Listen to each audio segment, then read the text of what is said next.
para falar um pouquinho, então, sobre esse aspecto regulatório, né, eu gostaria de convidar o doutor Lucas Chirro para nos dar um panorama geral de como é que está sendo desenhada a regulação da inteligência artificial na Europa e, especificamente, pontualmente, no que diz respeito a esses impactos na esfera da propriedade intelectual. Luca. Oi, Felipe, muito obrigado. Obrigado principalmente pela oportunidade de estar aqui aprendendo contigo, com a Patrícia, com a Caroline, com o Felipe e todo mundo que está aqui debatendo esse tema super interessante. Eu sou apaixonado por essas discussões porque é algo que, felizmente, parece nunca ter fim. Então, é muito interessante. E aqui, quando eu cheguei aqui, é claro, né, a gente, quando tá estudando direito autoral no Brasil, a gente acaba pegando referências de fora também, para entender como é que os outros países regulam, mas eu nunca tive muito interesse em adentrar tão a fundo na legislação sobre dados, de maneira geral, da União Europeia, o que foi possível quando eu cheguei aqui, e o centro que eu trabalho mexe bastante também com questões relacionadas a dados pessoais e não pessoais.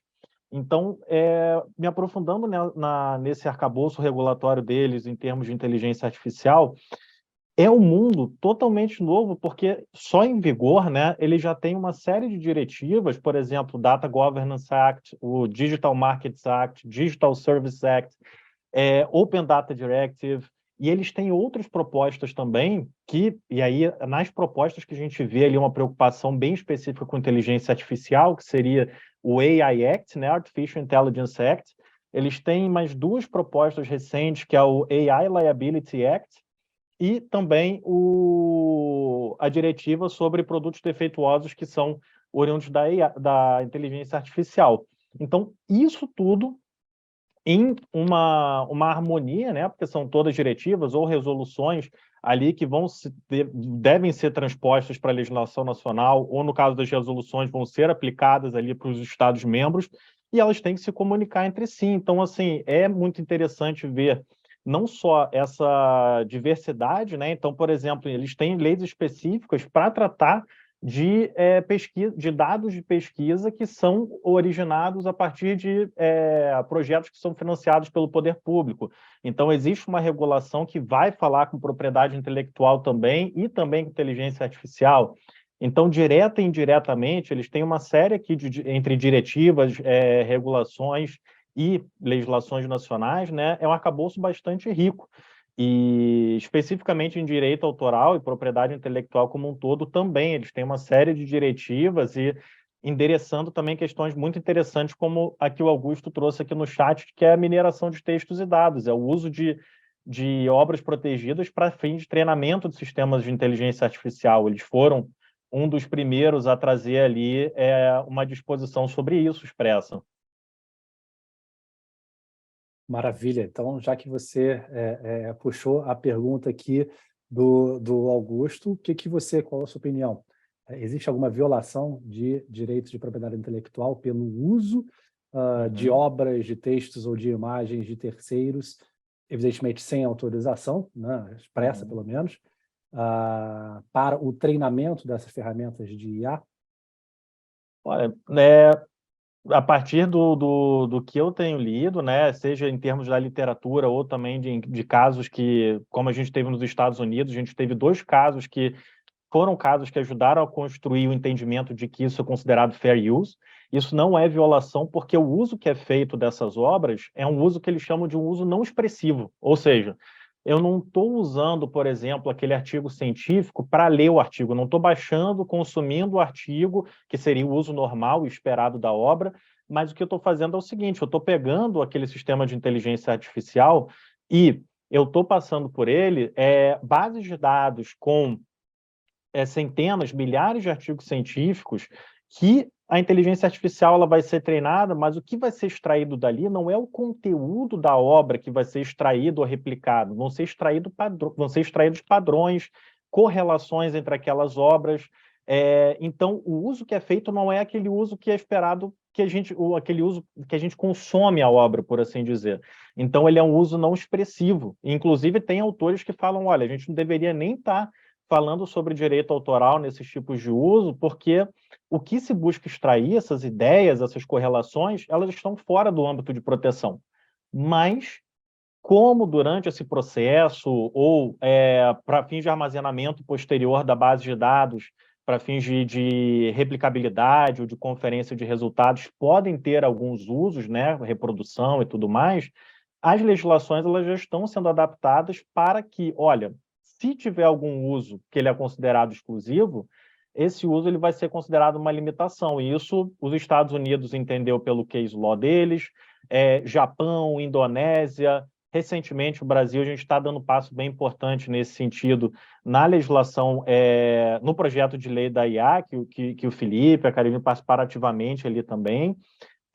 Então, resumindo, né, o que a gente tem na literatura, em decisões e nas próprias alterações legislativas é que não, é que esse uso ele é autorizado e, inclusive, as legislações estão se alterando dos países que são titulares de direitos, né? Então, a gente está falando aqui de quem está desenvolvendo, de quem tem as IAs, né? Eles entendem que não é um uso que é restrito ou que demanda uma autorização prévia e expressa. Perfeito. Um uso não expressivo e um uso não concorrente, né? Ele não prejudica a Exato, exploração normal da obra, né? exatamente. Não traz nenhum prejuízo para o autor. Se você pudesse, Luca, enumerar assim, trazer para a gente aqui os principais pontos de discussão na área de direito autoral e a interface com a inteligência artificial, em termos de regulação na Europa, o que está em pauta no momento? Quais seriam os pontos que você apontaria como mais relevantes nessa discussão? Olha, pelo que a gente vê aqui nos eventos e tudo mais, sem dúvidas, esse da mineração de textos de dados é uma preocupação muito grande deles, porque existe uma crítica, por mais que eles tenham sido um dos primeiros a trazer essas limitações, a forma como isso foi feita foi uma forma que deixou eles muito em uma situação prejudicial quando comparada com os Estados Unidos, o Japão e outros países que são concorrentes diretos dos países europeus. Então, eles estão discutindo muito isso para ver qual é o modelo que pode dar maior competitividade, pode permitir um maior desenvolvimento de inovação, porque do jeito que está, eles vão acabar sendo consumidores, eles vão acabar tendo que fazer esse treinamento fora da União Europeia, ou vai sair mais barato tu já adquirir sistemas, modelos treinados, o que é extremamente ruim também. E outro ponto que eles discutem bastante também é sobre os provedores de serviços de compartilhamento de conteúdo, né? Então, é a responsabilidade dos provedores, né? Então, isso é bastante discutido também, seja no que diz respeito ali, não só a responsabilidade, mas também as medidas que eles vão usar. Então, a moderação automatizada do conteúdo. Isso que, e aí na interseção com a IA, isso que chama mais atenção. E aí eles trazem de novo uma questão nesse sentido, né? Bom, se para a gente se resguardar em termos de responsabilidade, a gente tem que investir aqui os nossos maiores esforços para obter autorizações ou remover esses conteúdos que podem ser infringentes, então o que muitos deles fazem é adotar sistemas automatizados para avaliação e eventual remoção do conteúdo. Só que esses sistemas eles não são capazes de, por exemplo, reconhecer uma paródia, que é algo extremamente subjetivo, né? Então, é muito difícil tu reconhecer uma paródia e mesmo que você seja capaz de indicar padrões para que eles passem a reconhecer paródia, entra o primeiro problema da mineração de dados. Se eu tenho que treinar meu sistema fora da União Europeia, porque a nossa lei ela é mais restritiva do que de outros países, então eu estou importando o treinamento do que é paródia nos Estados Unidos. Então é algo que tem algumas camadas ali de complexidade que para a gente que está estudando, pesquisando, é maravilhoso, mas na prática é extremamente complicado. Vamos voltar para o Luca, para termos um pouquinho do panorama europeu, de como é que os europeus estão idealizando essa harmonização de sistemas, porque, na verdade, nós temos várias iniciativas regulatórias em diversos países e não necessariamente essas iniciativas estão caminhando na mesma direção, certo? Luca, como harmonizar? É uma excelente pergunta, Felipe. É uma excelente pergunta e eu acho que eles estão...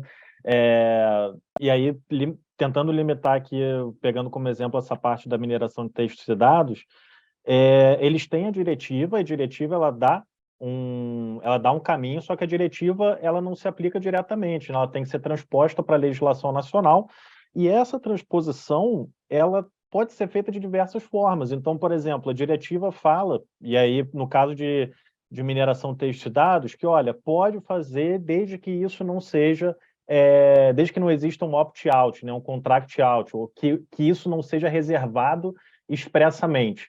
Agora, o que é reservado expressamente, como isso vai ser interpretado, o que vai ser usado como critério, se vai ser por meio dos termos de uso, se isso tem que ter alguma outra formalidade, isso vai ser, cada país, como a regulação de direito autoral ela continua sendo nacional, vai ter que chegar ali a sua conclusão. Então, nesse caso do direito autoral, como a principal referência são as diretivas, ainda existe essa desarmonização, por assim dizer, porque por mais que eles tenham uma referência, a transposição vai ser feita nacionalmente.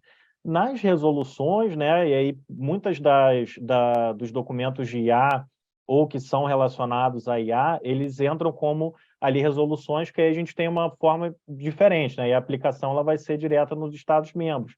Então, teria um pouco mais de previsibilidade, por assim dizer. Mas é bastante complicado quando a gente fala dessa parte do treinamento dos sistemas de IA, porque nada mais é feito dentro da fronteira geográfica, né? Então, é só a gente pensar, por exemplo, no projeto de pesquisa, um projeto de pesquisa sobre, vamos pensar aqui, desenvolvimento de vacinas, algo nesse sentido, isso necessariamente envolve centros de diversas partes da Europa e diversas partes do mundo.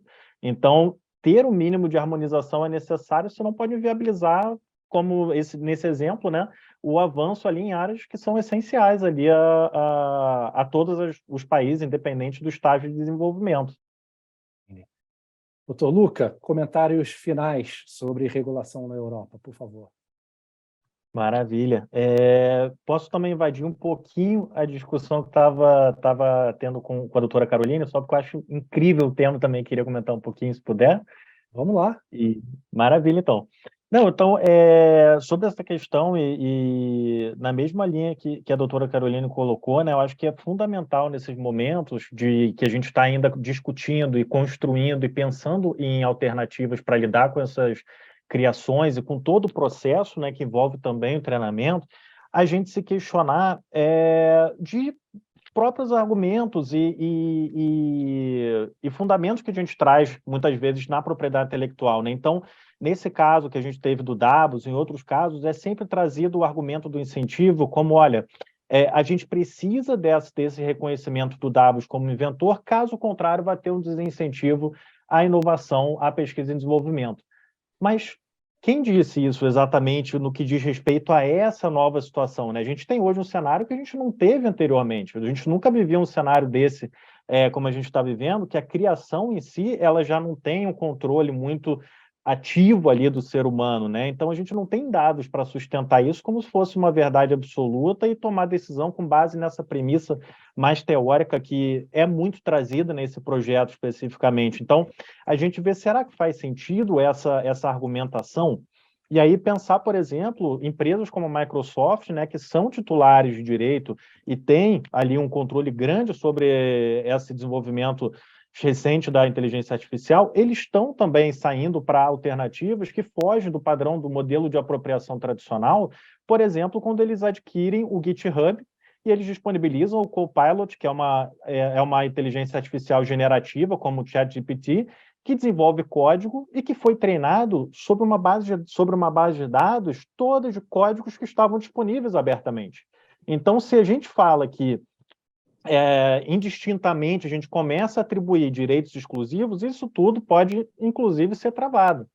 Então, a gente se questionar nesse sentido, se questionar também, será que o modelo, e aí que está, eu acredito que sim, tem que ter incentivo para as empresas que estão desenvolvendo, mas será que o modelo atual que a gente tem de proteção pelas patentes e direitos autorais é um modelo que vai realmente incentivar a inovação? Será que faz sentido também todo esse modelo, como a doutora Caroline trouxe, que foi construído e moldado na criação humana, faz sentido a gente simplesmente transplantar ele com seu escopo, prazo, limitações para esse outro tipo de criação, ou melhor, a gente repensar dentro da propriedade intelectual, mas algo que faça mais sentido ali com essa nova forma de criar, né? E também porque isso vai ter consequências posteriores. Então, quando a gente fala nessa hipótese do patenteamento dessas invenções, Beleza, então como é que a gente vai continuar respeitando ali os requisitos, os procedimentos, para garantir a suficiência descritiva e permitir o desenvolvimento posterior? Então eu tenho que depositar também toda a minha base de dados de treinamento. Como é que fica a questão dos segredos de negócio, se tiver informação confidencial ali? Então, essas discussões elas são muito complexas nesse sentido e extremamente apaixonantes por isso. E eu acho que hoje a gente deu um passo muito importante, sem dúvidas, na América Latina, a gente junto com o Equador, que também está propondo algo parecido agora, a gente dá um passo ali a ser um desenvolvedor, a ser um ponto ali de desenvolvimento de inteligência artificial, quando a gente reconhece que o treinamento não importa na violação, claro, se não concorrer, se não atrapalhar a exploração normal da obra. Então, isso é extremamente... A gente está caminhando junto com os países que já são países atualmente desenvolvidos tecnologicamente. E eu acho que essa discussão e a discussão desse modelo de apropriação é uma discussão que pode determinar, sim, como vai ser, como a gente vai estar no que diz respeito a essas tecnologias para os próximos 5, 10, 20 anos. Eu acho que a gente está no melhor momento e no momento mais frutífero para a gente ter essas discussões, por isso que eu acho que é importante, muitas vezes, quando vem esses argumentos, por exemplo, como teve no NPI, eu li ali o parecer da AGU, e teve esse argumento do desenvolvimento tecnológico. Mas será que para a gente esse argumento ele é dessa forma, vai ser dessa maneira mesmo, considerando a gente como país, o nosso sistema e tudo mais, e a tecnologia como um todo, né? Repensar o sistema como ele está aí, de uma maneira, claro, a continuar incentivando os produtores e principalmente os nossos produtores, né? Então, acho que seria isso. Perdão, acho que eu me passei um pouquinho aqui no tempo. Não, imagina, a gente não precisa fechar em 1 hora cravada, imagina, de jeito nenhum. Achei excelentes os comentários, realmente deve ser um objeto de reflexão, né? A gente está vivendo um mundo, uma quebra de paradigmas hoje, com uma tecnologia que não havia nada semelhante, mas repensar o sistema, o arcabouço jurídico é sempre válido. E lembrando que nós vivemos uma discussão relativamente semelhante sobre o investimento em tecnologia e os incentivos que se daria a esse investimento e à programação e ao desenvolvimento há alguns anos atrás com relação aos softwares de uma forma geral, né? E softwares de códigos abertos, softwares de códigos fechados, e o que a gente verificou é que, na prática, os dois sistemas convivem de forma muito harmônica, né? Quer dizer, necessariamente você precisa privilegiar um sistema ou negar a existência de um sistema para que você tenha um desenvolvimento, né? Então, não é necessariamente o sistema proprietário vai impedir que iniciativas de código aberto apareçam e vice-versa, né? Mas, sem dúvida nenhuma, é um tema de muita reflexão e debate para anos e anos aí, certamente não veremos o fim dessa discussão tão cedo, se é que chegaremos a algum fim em algum Tomara momento. que não. Tomara que não, né? Estamos aqui para isso, né?